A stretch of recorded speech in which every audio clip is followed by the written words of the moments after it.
Hello, everyone, and welcome back to yet another episode of Pet Talks with Buddha.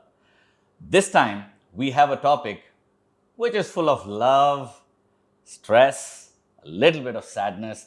But yes, this is a classic case that we would want to enlighten here in this beautiful podcast or talk show that you might call it. Now, in here is something again which is very common. When you get a dog or a pet for that matter, lot of pet owners try to treat that dog as their own baby, which is not a bad thing. But then when that goes a little above the limits, that's the behavior that the pet picks up for the rest of his life. And then as the puppy becomes a dog with the same behavior, then trouble starts. Anyways, I may not be the right person to say more about this. To just talk about this topic, which we call Love Gone Wrong, we have one of our esteemed guests with us, Gargy, who will love to explain her side of the story of what happened with Gargy and her beautiful pet, Mumble. So, over to you, Gargy. So I have always been around dogs. I was grown up when I was a child. I was surrounded by close to 6-7 dogs. Oh wow! Okay. So I've been in a dog family all the time. So I always wanted to have a dog, and that's how Mumble came into my life. Wow. He came into my life in 2021. I got him when he was just 2 months old. Oh wow! Yeah. So it was a little puppy. Though I said I've been around dogs all my life, but they were always taken care of. I have not done the hard work around dogs. I've only played with the dogs. Okay. So for me, when I was getting this pup, it was to have a companion and to have something to play around with. Oh, okay. And you always feel that a pup brings in that energy in the house that you really need. And golden retriever was something that I always so wished. Mumble is a golden retriever. He's a golden retriever. Okay. I realized later that he's actually a field retriever. Okay. But yes, a golden retriever family, you can call them into that same family. So I got that the golden retriever, and it was 2021 when he came in my life. And the first few weeks everybody told me it's going to be very tough.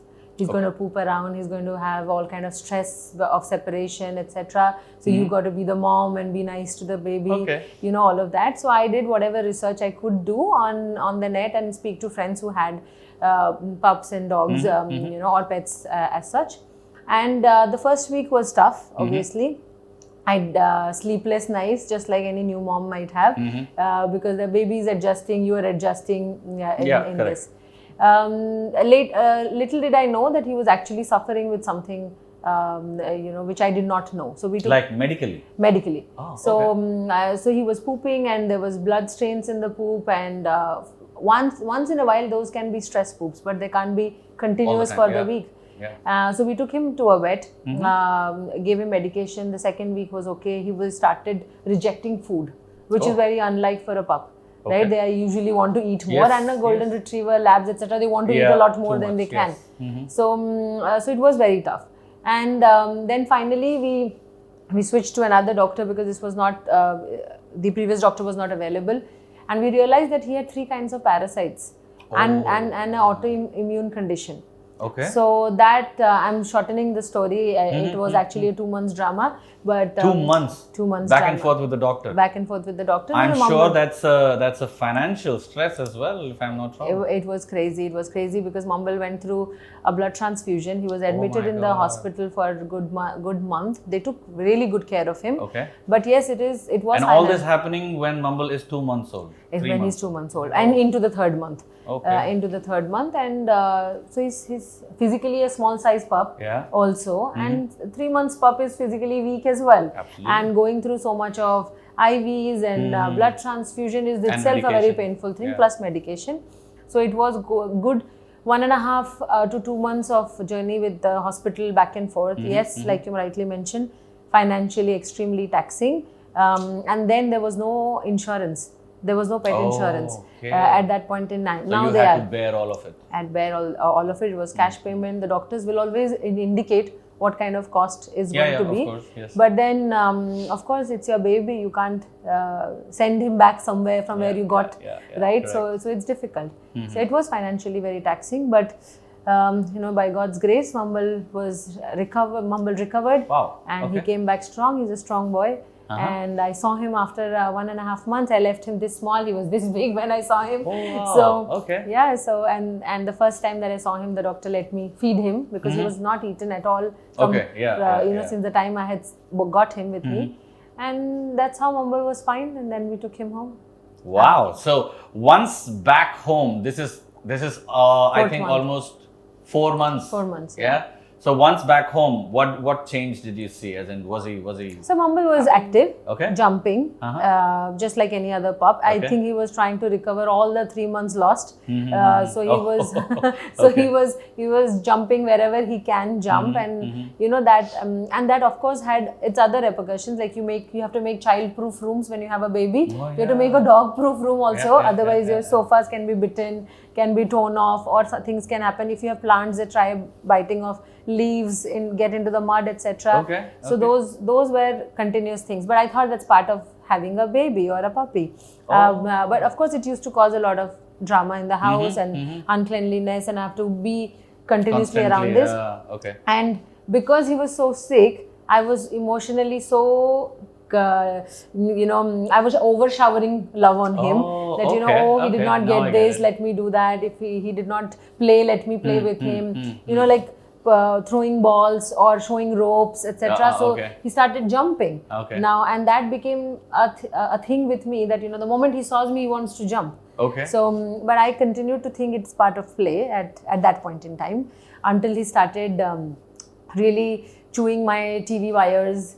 Which can be fatal for a dog, right? Absolutely. And then, of course, biting the shoes. Your slippers were always torn off, and if you're wearing a long dress, then your clothes are torn off from the bottom. So things like that used to happen, and we all think it's part of the game, part of the game. But I didn't. It was probably the 6th month. Thankfully, I did not take it very long. Is when I realized that I need help. So it had reached that level. It had reached that level because, I had scratches on my hands. Now he's playing, he's not biting me, but his nails are hurting me.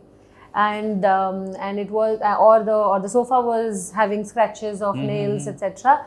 For him, it's all play, and I was letting him play, thinking that, I couldn't do what I could have done in the last 2-3 months. Too much of emotional.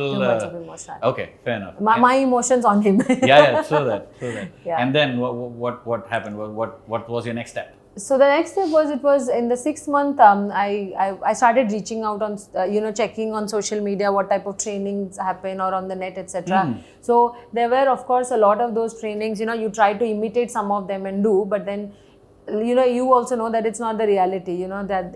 social media, you're saying? Yes. Yeah, so if you say that all you expect is, I will give a treat or a food bite to my dog, and he's going to stand, roll over, do whatever gymnastics you want. But that's absolutely untrue. It doesn't happen that way. I could not do it, at least. So that didn't work out. And after trying a bit by seeing online and doing things, and I realized that, I have lost those 6 months. Maybe this could work in the first month, I'm not sure, but it will not work out in the 6th month, and with this condition that he has gone through so much. And then I reached out to some of my friends who had dogs, and one very dear friend suggested Buddha. And that's how I reached out to him. And it was difficult to reach out to him, by the way. It was difficult. Why? Because he is not reachable on any social media. You can't book his appointment on social media. He doesn't answer phones, apparently, he was told to me. I'm going to ask him this. And then he did, and the friend mentioned that, because he manages tough dogs, not so easy to handle dogs. So it's important that you call him, give a reference, then he would probably take a case. Because unruly dogs are common, but they will not understand what your current situation is. So give a reference and give. So I gave my friend's reference and finally got through Buddha after the 4th try on the phone. All right, so I would definitely like to throw this to Buddha. Buddha, first things, before we get to the case, actually, before we get to Mumble, why is it that back in 2021, you were not contactable on social media? I'll rephrase. It's not the actual scenario. The thing is, see, this is my passion which became a profession. Okay. It was not a thought after thing that, okay, I'm going to do this, and this is going to be. Even though Okay. I grew up with dog trainers and stuff and all that, but coming from an Indian middle class family, this could never be considered as a profession. Okay. So went through the normal route of MBA, corporate life and all that, till I kind of realized that this is not working for me. And simultaneously, if you ask me how this journey actually became a profession, is that when I landed in UAE, I used to help a lot of rescue agencies and stuff to kind of, rehab and rehome dogs which are given up and all. Okay. So then a lot of people who used to approach me with that I just used to do it for my passion. Okay. Those people started kind of seeing the results, started spreading my name. So forget 2021. Even today, you will not see an ad which I'm soliciting for business. My entire work is through referrals.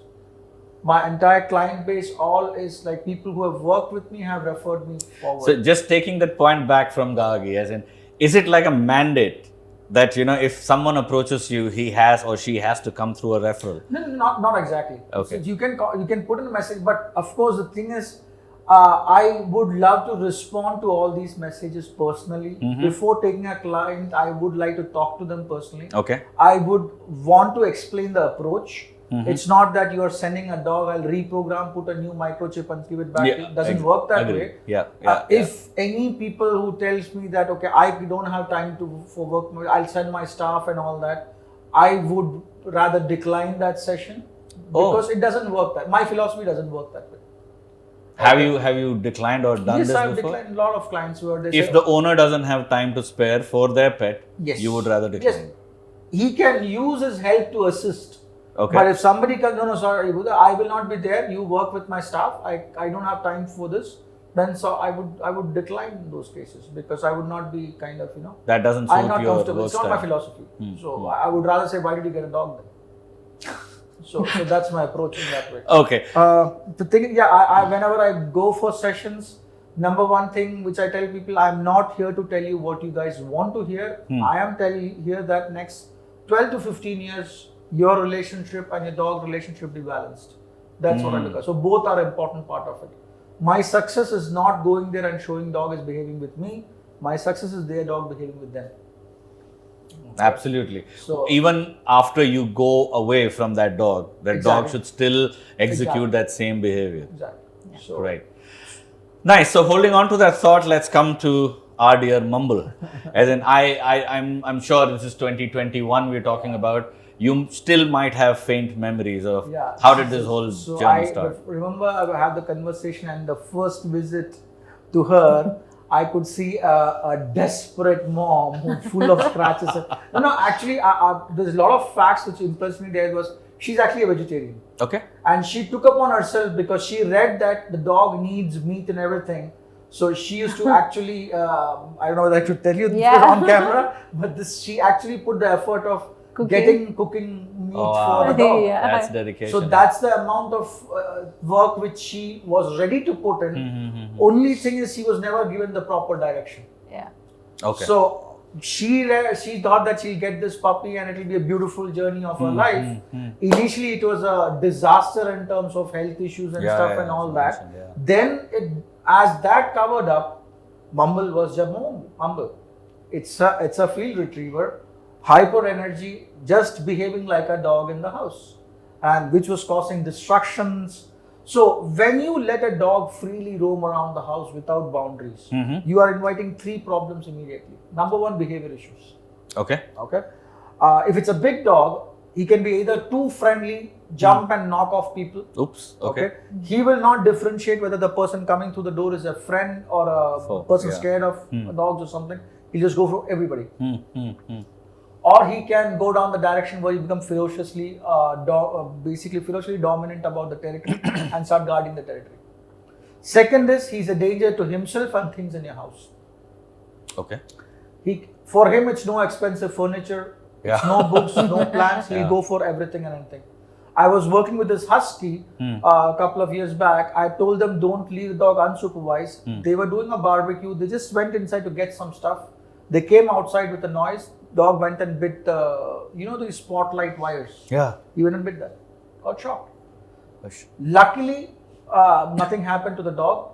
But after that, dog started leaving that entire area alone. Previously, he used to go and dig and destroy. He never used to go to that area. So that's not how you want to train a dog, right? So third problem is potty training. Please understand, all these potty training, everything is for us humans. Dog does not need it. Okay. A natural dog will do one simple thing. The place where he sleeps, he will try to keep it clean. Okay. Yeah. The rest of the house is not his problem, it's your problem.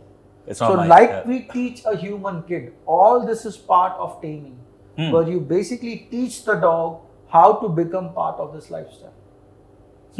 So when this is not put in place, you are walking into an absolute disaster. So was this the case when you saw Mumble? Yes, there was so much of love and affection without any boundary that she was going crazy. Mumble was running around happy, and which is making her frustrated, screaming and yelling. So all this is making the dog more hyper. Okay. So now let's put this example to a human kid. This will not happen in a human kid, because with love and affection, you will always give boundary and structure to a human kid. So when you don't know how to give a structure and boundary to a dog, dog starts ruling the house. So now that the love and affection was too much, and then when you enter, as in what was your first step, as in to just cut down and curtail all the love and affection and start training the pup all from the beginning, or how was it? Okay, that's one common misunderstanding which comes across people when they discuss stuff with me, or people who does not work with me starts passing comments with me that I never say don't love your dog, don't cut down your love or something. Love is your biggest reward for your dog. Yep. It's not treats or some physical aspects which you give. It wants your affection. It does everything to get your attention. So change it. That is your biggest tool to train your dog. Dog has to earn it. Teach the dog how you're supposed to get it. For example, if dog comes and starts barking at you, you start talking back to the dog, you both are barking at each other. Dog starts jumping and scratching at you, you start pushing and shoving the dog, you are exactly doing what the dog wants. So attention is one of the most important tools to train your dog. Most of the people don't realize that. Any behavior which gets attention will develop. Any behavior which you ignore will phase off. Your negative attention is an attention to the dog. For example, dog is barking at the door. You are watching TV. You start shouting at your dog that come back here, don't bark. Dog is happy because dog is barking. You are barking with the dog at the door. That's what the dog's thinking. Yes.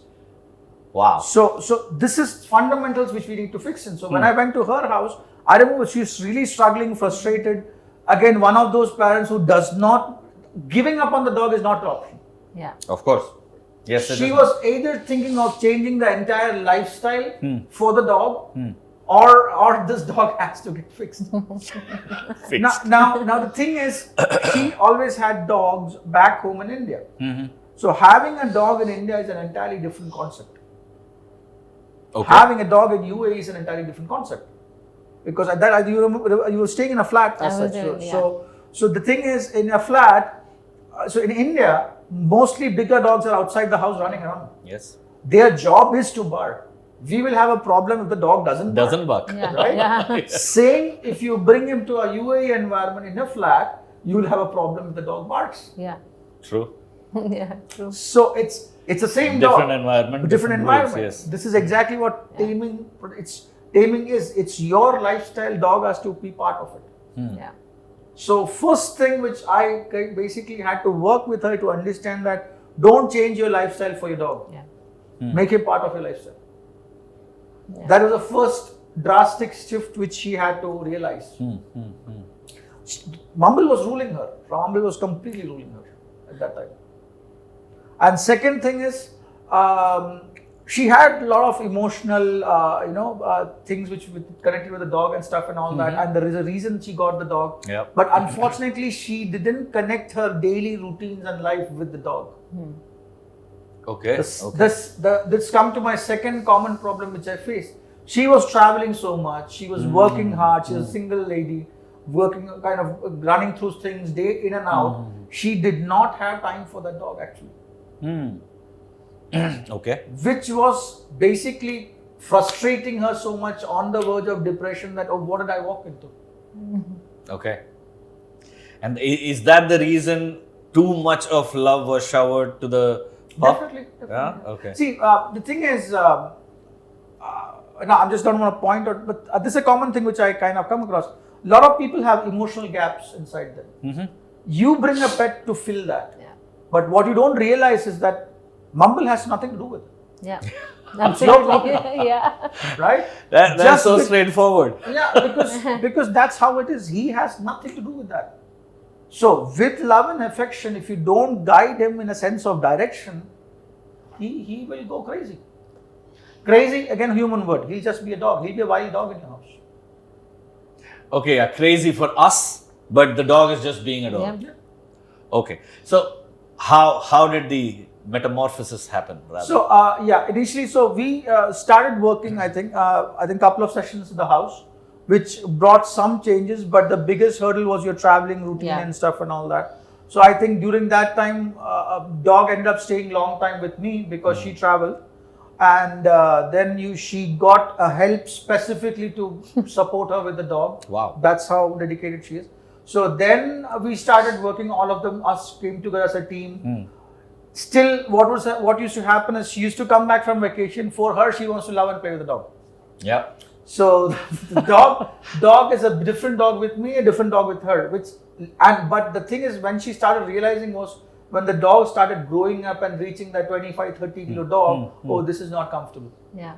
Now the same games Yeah. doesn't seem fun. So that's the time we actually started. I saw that shift in her, where she seriously started working with the dog, and slowly. The moment she shifted her approach, Mumble automatically changed. Okay. So the whole effort is to shift that mindset. Of the parent, Exactly. not the animal. So people think the animal is tough to train. Oh my God, this is hopeless. The animal is crazy and stuff and all that. But the whole point is to shift that mindset. And the moment the owner realizes that I am supposed to give a sense of direction for the dog. Dog is supposed to follow me. The equation changes.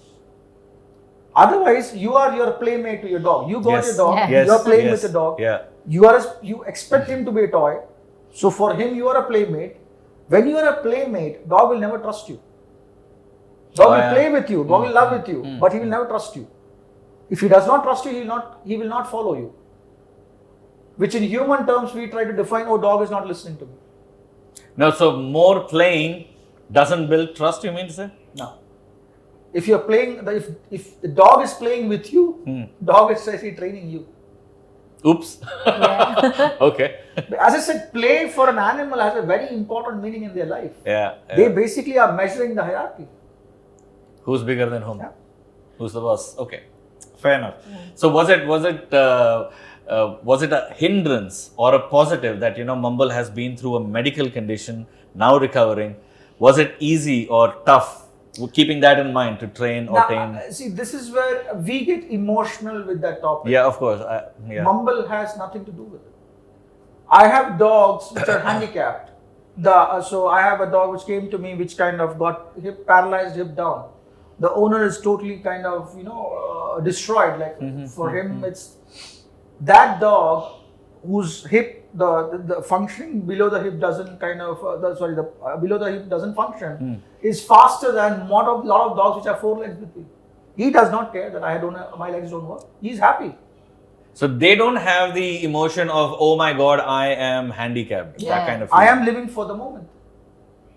That is So what beautiful. happens is when we interact with them with that emotions, They don't understand. In a human terms, you end up spoiling your dog. What do you then? No, absolutely.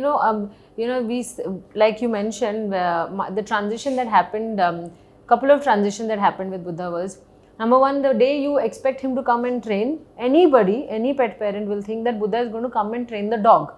But actually, he's come to train you. Wow. And dog is your prop. So the moment we start, the day, it took me, he didn't even look at Mumble the first day. And I'm like, what type of trainer is he? He's not even looking at Mumble. Then I realized after a couple of sessions, not the first one, after a couple of sessions, no, I'm the one to be trained, not him. Second thing was, love, of course, it's a reward that you give them when they listen to you, because they don't love you if you don't give them direction. True.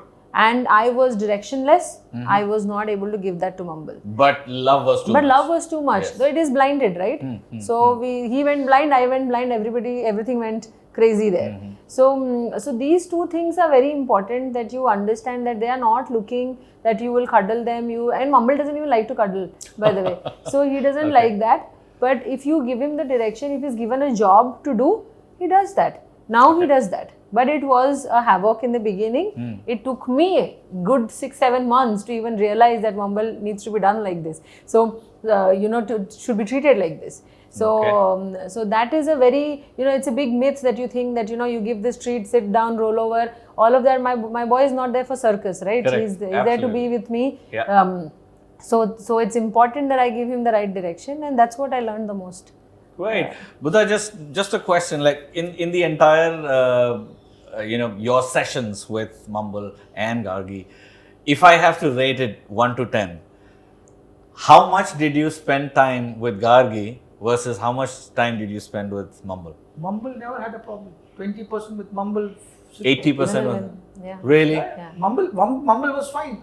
From the time, so the moment I take over Mumble is fine. Mumble is 100% with Yeah. me.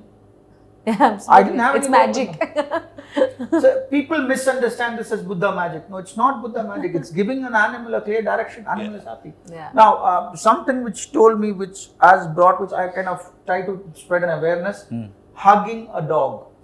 Okay. Yeah. It's a sign of affection from humans. Yeah. Okay.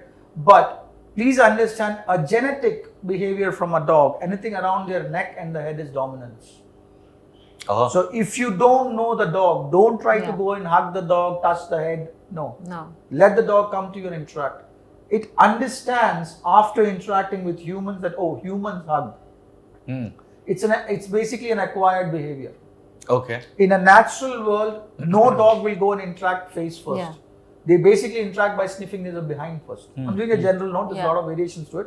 But anything around their head and the neck is dominance. So if you don't know a dog, don't go down the road of petting their head, hugging the dog. I've seen that a lot of people give their hand to the dog to sniff. Dog can sniff you meters away. His nose is far advanced. You don't need to shove your face into his. Shove your hand into face. Yeah. So these behaviors cause accidents. Then the animal gets blamed.